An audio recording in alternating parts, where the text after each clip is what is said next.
The parking lot was loud with the ordinary sounds of a Saturday afternoon. Shopping carts rattled across hot asphalt, car doors slammed, children whined for ice cream, engines hummed to life. The kind of noise that washes over you and means absolutely nothing. Jack Harmon wasn't paying attention to any of it. He was 54 years old, broad-shouldered, with arms covered in faded ink and a leather vest that had seen more miles than most people's entire lives. He'd parked his Harley-Davidson 3 spaces from the entrance of the Tucson Walmart, and he was adjusting his saddlebag, thinking about ribs and cold beer, thinking about his brothers waiting across the street at the barbecue joint, thinking about absolutely nothing important. Then the little girl's hand moved. Quick, subtle, hidden from the man beside her, pressed low against her hip like she was whispering with her fingers instead of her mouth. 3 signs. Not my daddy. Jack's whole body turned to stone.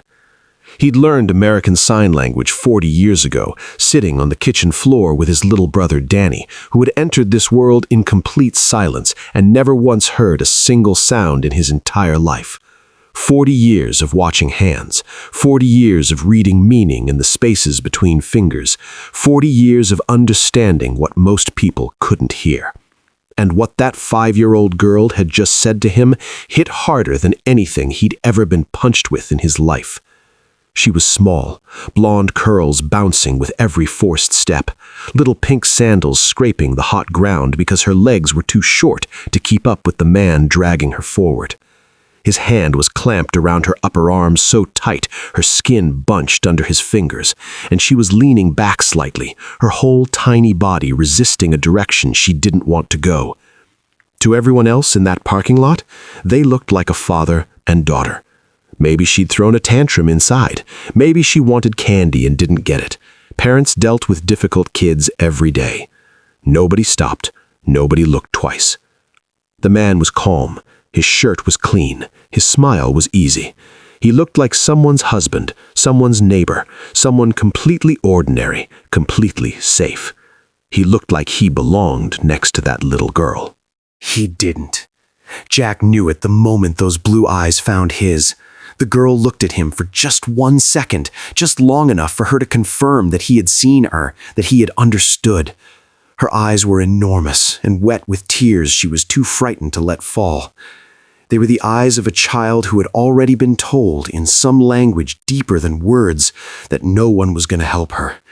She looked away, like she'd accepted it, like she'd used every last piece of courage she had on those 3 signs and had nothing left. Jack turned the key on his Harley. He revved the engine so hard the sound cracked across the entire parking lot like a thunderclap. Car alarms chirped. A woman dropped her grocery bag. Every head within 100 yards snapped toward him. The man stopped walking. His grip on the girl's arm loosened just slightly. Jack swung off the bike.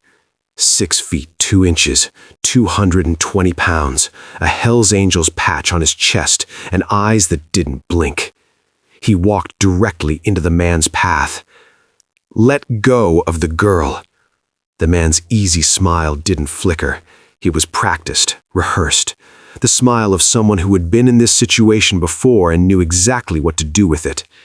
Excuse me? I said let go of her right now. She's my daughter.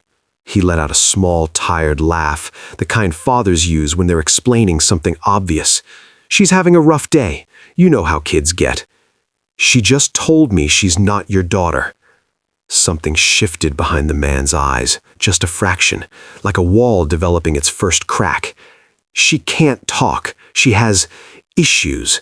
She doesn't know what she doesn't need to talk. Jack's voice was completely flat.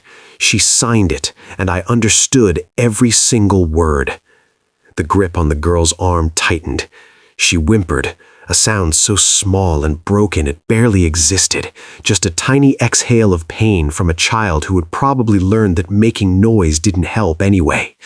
This is none of your business. You made it my business when you put your hands on her.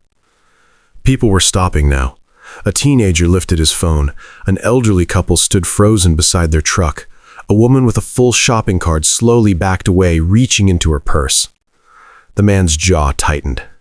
"Look, I don't know who you think you are, but I'm taking my daughter to the car. Move." "She's not your daughter. You don't know that. She told me.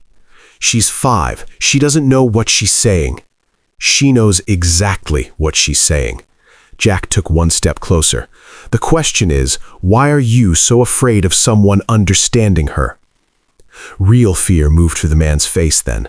Not the irritation of a father being wrongly accused, not the anger of someone being publicly embarrassed. This was the fear of a carefully built lie beginning to collapse.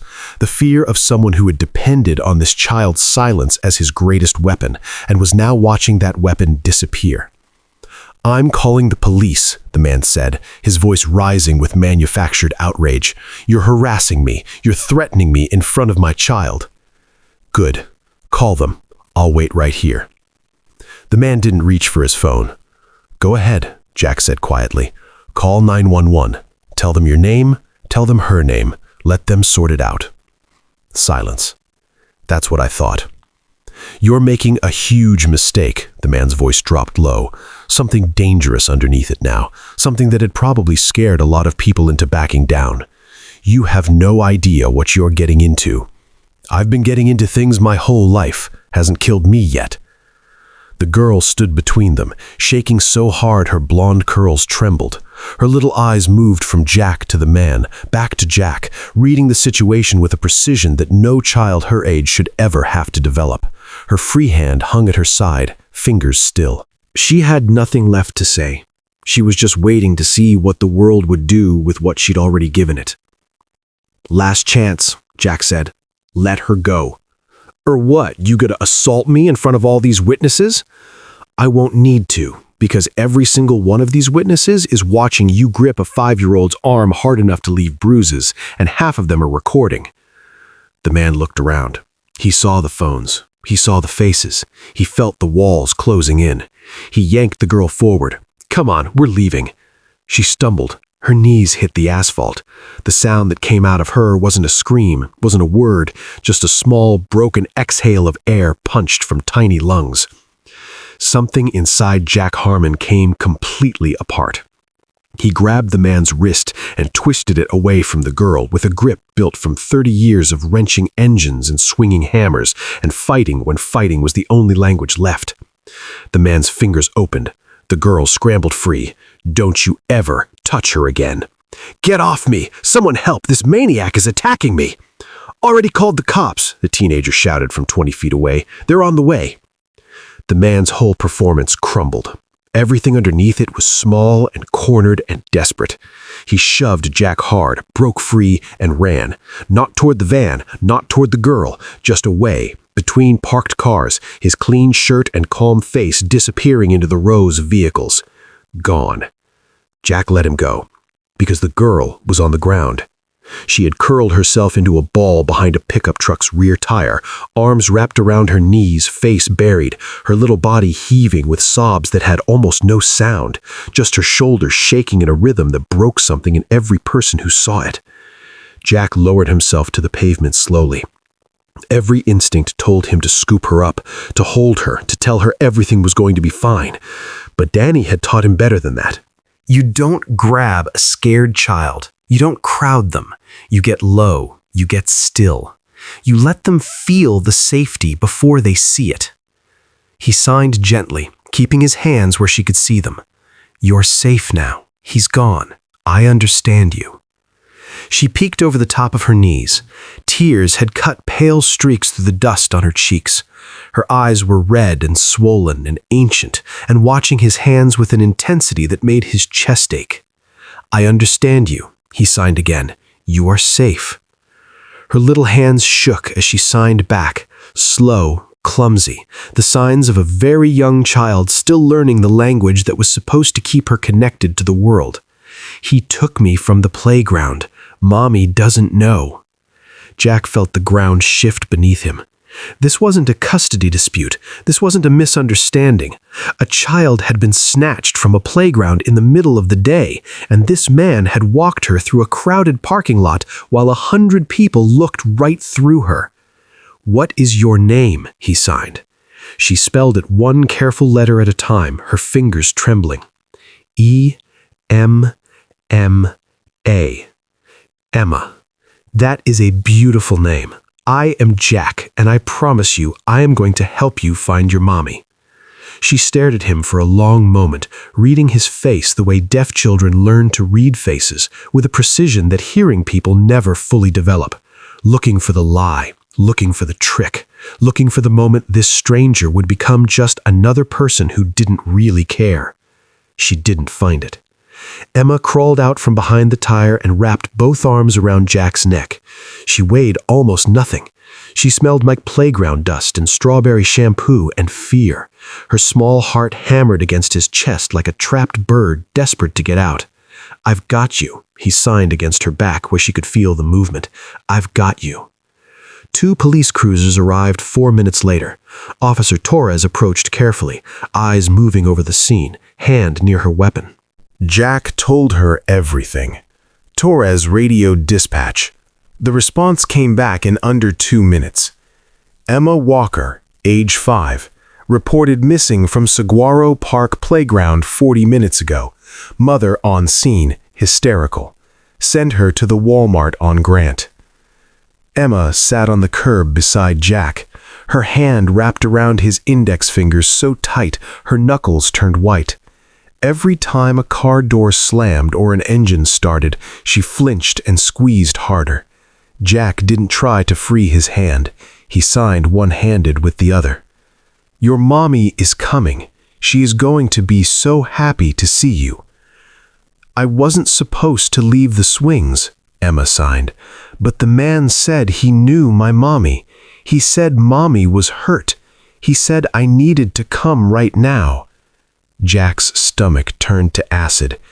"He said mommy needed me, so I went with him. Then he grabbed my arm and he wouldn't let go, and he put me in his car, and I tried to sign for help, but nobody—" Her hands stopped. Her chin dropped. "Nobody understood me," she finished. Jack felt something tear inside his chest that he knew would take a very long time to heal. "I understood you, Emma. I understood every word, and I will never stop being glad that I did." "Why do you know signing?" "Because my brother is deaf, just like you. His name is Danny. He taught me that the most important thing in the world is paying attention." Emma looked up at him with those enormous eyes. "Your brother can't hear either?"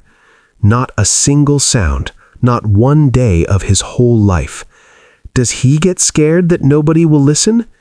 Jack thought about Danny at 5 years old, Danny at 10, Danny at 16, coming home from school with a split lip because some kid thought it was funny to scream in a deaf boy's face, Danny at 30, building a life so full and so loud in its own way that the silence had long since stopped feeling like a wall. "He used to," Jack signed, "but he found people who listened, and after that he wasn't scared anymore." "Will I find people who listen?" Jack looked at this girl, this tiny, terrified, unbelievably brave little girl who had found the courage to scream for help with her hands when the whole world refused to hear her, who had trusted a stranger on a motorcycle because he was the only choice she had left. "You already did, Emma. You already found one." She leaned her head against his arm and closed her eyes. Just for a moment, just long enough to breathe. Then a car came screaming into the lot doing 50 miles an hour. The door flew open before it fully stopped. A woman came running across the asphalt with no shoes on. She had lost them somewhere, maybe at the park, maybe on the way to the car, maybe she had never noticed them falling off. Her blonde hair was wild. Her face was a mask of pure animal terror. The face of a mother who had been looking at an empty swing set for 40 minutes and hadn't breathed properly since.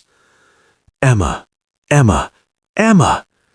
Emma felt the vibration of her mother's footsteps pounding the pavement. She felt it through the ground before she ever saw her. She looked up.